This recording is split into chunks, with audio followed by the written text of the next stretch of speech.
চল বুবু, আমরা এখন গেমের চরিত্রে ঢুকি। এখন আমরা 9 তলা লাফিয়ে পড়া। চল বাবাকে সরি বলি।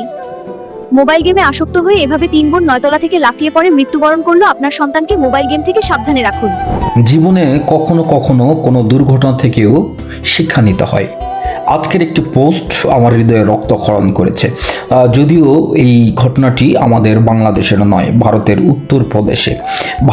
উত্তরপ্রদেশে সহোদর 3 বোন, যাদের বয়স 2 বছর পরে পরে, সেই 3 বোন 9 তলা ভবন থেকে লাফ দিয়ে আত্মহত্যা করেছে।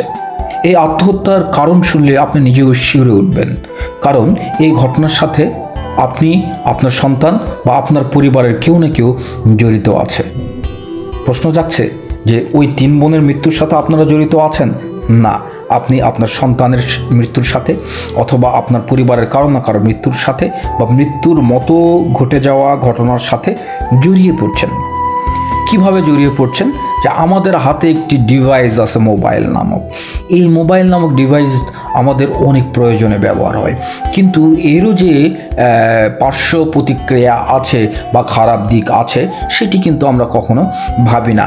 এই যে এই 3 বোন আত্মহত্যা করলো কেন, সেই কারণটা আপনাদেরকে একটু আমরা পড়ে শোনাতে চাই। এই 3 বোন এক কোরিয়ান গেমের নেশায় ছিল, যা তাদের মধ্যে পারিবারিক কলহের অন্যতম কারণ ছিল।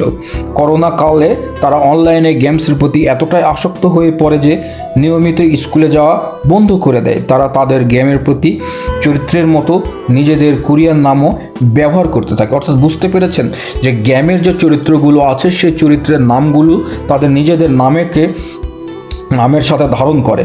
গেমে আসক্তির কারণে তাদের আচরণ এক ধরনের অদ্ভুত ঘনিষ্ঠতা ছিল। খাওয়া, ঘুম, গোসল সব কিছু তারা একসঙ্গে করত। বাড়ি থেকে একটি চিরকুট উদ্ধার করা হয়েছে তাদের মৃত্যুর পর, যেখানে কান্নার একটি ইমোজি দেওয়া আছে। ইমোজি মানে বোঝেন আপনি, আমি খুব কম বুঝি, কিন্তু এখনকার বাচ্চা পোলা পাইন জেনজি যাদেরকে বলি তারা কিন্তু এই ইমোজিটা বোঝে। সেই ইমোজিতে লেখা ছিল যে দুঃখিত বাবা, কান্নার ইমোজি নিয়ে।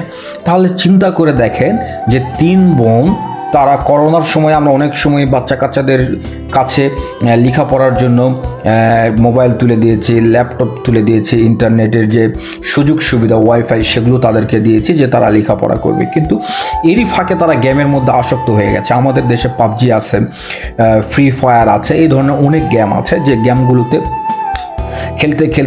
খেলতে তাদের অ্যাটিটিউডটাই কেন যেন তাদের মতো হয়ে যায়, পরিবার থেকে বিচ্ছিন্ন হয়ে যায় এবং তারা হিন্দি বলে, ইংরাজি বলে, অনর্গল বলে, কারণ তাদের ওই পারে যে বন্ধুরা থাকে তাদের সাথে কথোপকথন করতে হয় গেম খেলার সাথে সাথে। শুধু তাই না, পারিবারিক যে কলহ, আমরা অনেক সময় দেখি বিবাহ বিচ্ছেদ, আমরা অনেক সময় দেখি পরকীয়া, আমরা অনেক সময় দেখি দূরত্ব, ভাই সব কিছুর মধ্যে যে বন্ধুদের সাথে দূরত্ব, কারণগুলো খুঁজে দেখেন যে একই বাড়িতে 3 জন বসে আছি পাশাপাশি একই রুমের মধ্যে, স্বামী একদিকে মোবাইল টিপছে, স্ত্রী একদিকে মোবাইল টিপছে, ভাই একদিকে মোবাইল টিপছে, বন্ধুরা একদিকে মোবাইল টিপছে, আবার দেখা যাচ্ছে বাবা মাও এখন মোবাইল টিপে, তারাও কিন্তু এখন সামাজিক যোগাযোগ মাধ্যমে খুব সরব।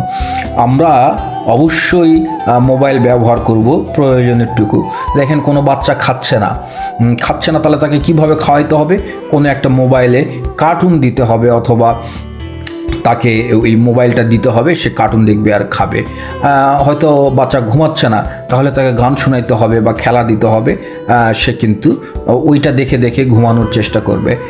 বাচ্চা কাচ্চা ঠিকমতো লেখাপড়া করতে চাচ্ছে না, তারা কিন্তু এই মোবাইলের আসক্তির কারণে তারা বিভিন্ন গেমসে মোবাইলের মধ্যে ঢুকে পড়ছে, বিভিন্ন কার্টুনের মধ্যে ঢুকে পড়ছে, বিভিন্ন নাটকে মোবাইলের মধ্যে পড়ছে। হ্যাঁ, সব করতে হবে, কিন্তু নিজের জীবন বা নিজের বেড়ে ওঠার যে বিভিন্ন দিকগুলো আছে সেগুলো বাঁচিয়ে আজকে আমরা অসামাজিক হয়ে যাচ্ছি এই মোবাইল নামক ডিভাইসটির কারণে। প্রিয় দর্শক, আমার কথাগুলো হয়তো আপনার খারাপ লাগতে পারে, কিন্তু আপনার সন্তানের ভবিষ্যতের জন্য, আপনার সংসারের ভবিষ্যতের জন্য, আপনার সামাজিক ভবিষ্যতের জন্য, আপনার অর্থনৈতিক ভবিষ্যতের জন্য এই মোবাইল ব্যবহার করাটা নিয়ন্ত্রণে আনতে হবে। ভালো থাকবেন বন্ধু, ভালো থাকবেন দর্শক, ভালো থাকুক বাংলাদেশ, ভালো থাকুক সকল মোবাইল ব্যবহারকারীরা, আর ভালো থাকুক আমাদের সমাজটা। ধন্যবাদ সবাইকে।